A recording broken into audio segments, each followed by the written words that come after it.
भाई आजकल ना प्रेमानंद जी महाराज काफी ट्रेंड में चल रहे हैं और चल भी वो काफी अच्छी अच्छी चीजें बताते हैं। भाई उनका मेन मोटिव और मकसद जहां तक मुझे समझ में आया कि क्या है, अध्यात्म।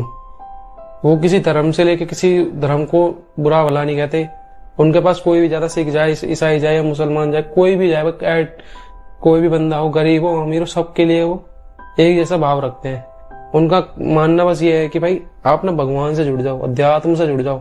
क्योंकि अगर इंसान के जीवन में कठिनाई आती है ना, कभी कभार समय ऐसा आता है कि इंसान उसको झेल नहीं पाता, तो वो क्या होता है ना भाई, खुदकुशी करने का सोच लेता है। अगर आप भाई उनको देखते हो ना, तो आपके माइंड में कभी ये ख्याल नहीं आएगा कि मैं ऐसा कुछ गलत कदम उठा लूं या कुछ कर लूं। और भाई अध्यात्म अध्यात्म के बिना तो ना भाई जीवन अधूरा है।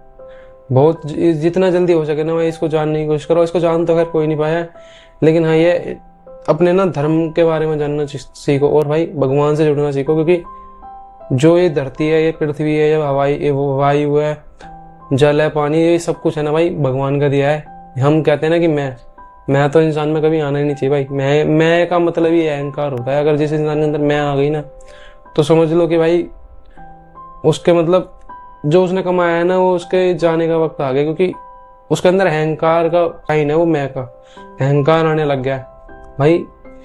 क्योंकि भाई जो मैं सोचता हूँ सब कामों में भगवान को ही सोचता हूँ। जो भी होता है भगवान ही करते हैं। हम तो भाई एक वो है, जरिया है, भेज दिया भगवान ने, जाओ और करो। लेकिन जो यहाँ पे जो माइंड में जो चीजें आती है ना भाई, वो उनके जरिए ही आती हैं। कभी आप खुद बैठ के सोचना कि आप ये जो काम कर रहे हो क्यों कर रहे हो भाई। जब आप किसी भी फील्ड में हो या कुछ भी करते हो, कुछ तो रीजन होगा ना इसके पीछे, भगवान का कुछ तो हाथ होगा ना। उन्होंने ऐसे तो नहीं आपको किसी काम के अंदर दे दिया कि उस काम का आपको हुनर आ गया। कुछ ना कुछ तो सोचा होगा भगवान ने कि भाई तेरे लिए ये बनाया गया है और तेरे लिए ये बनाया गया है।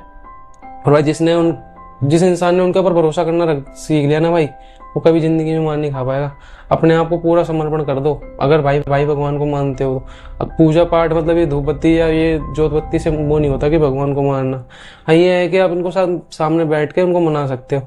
5-10 मिनट में भाई भगवान नहीं मनते हैं तो दिल से मनते। अगर मनाना है ना तो भाई दिल से मनाओ।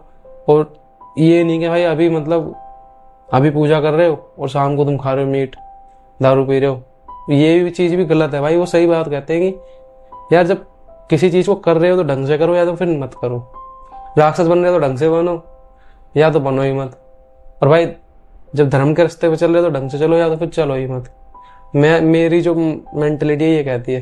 क्योंकि अगर काम कर रहे हो तो भाई ढंग से करो। क्योंकि उसमें फिर निपुणता ले आओ। उसको तुम ऐसा कर लो कि हाँ भाई अगर तुम्हारे सामने कोई आपके टक्कर का आपसे भी अच्छा इंसान बैठा ना, तो आपको ये ना कह सके कि ये इंसान गलत है, ये इसको नॉलेज नहीं है। तो उस चीज के बारे में इसीलिए कहा गया कि ना अध्यात्म को जानना बहुत जरूरी है भाई। अब आजकल की पढ़ाई देख लो, बच्चे देख लो, जो युवा पीढ़ी है ना भाई, कठिन सच्चाई है। लेकिन ये है कि ना वो अपने माँ बाप को अपने आगे कुछ समझते नहीं है। अभी कुछ डांट देना, क्या है क्यों है, अपने माँ बाप को ऐसे जवाब देते हैं उल्टा। तो भाई ये क्या है और क्यों है ना, ये माँ बाप से नहीं कहते हैं। वो कुछ कह रहे हैं तो हमारे भले के लिए कह रहे होंगे। क्योंकि भाई ये क्या है और क्यों आ रहा है, क्योंकि उन्होंने अध्यात्म का ज्ञान नहीं है। उन्हें धर्म के बारे में पता ही नहीं कि क्या होता है, हमारा धर्म क्या है कैसा नहीं है।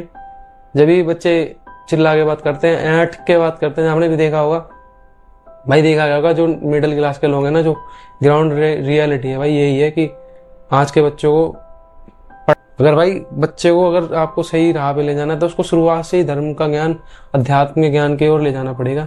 तभी बच्चों का फ्यूचर ब्राइट हो पाएगा। नहीं तो भाई जिसकी जिंदगी ऐसे चल रही है वैसी चलेगी। और भाई मैं तो ये मानता हूँ कि भगवान पे भरोसा करना सीख जाओ। क्योंकि जो भी कुछ कराते हैं वही कराते हैं, ये सब बात सच्चाई है हमेशा।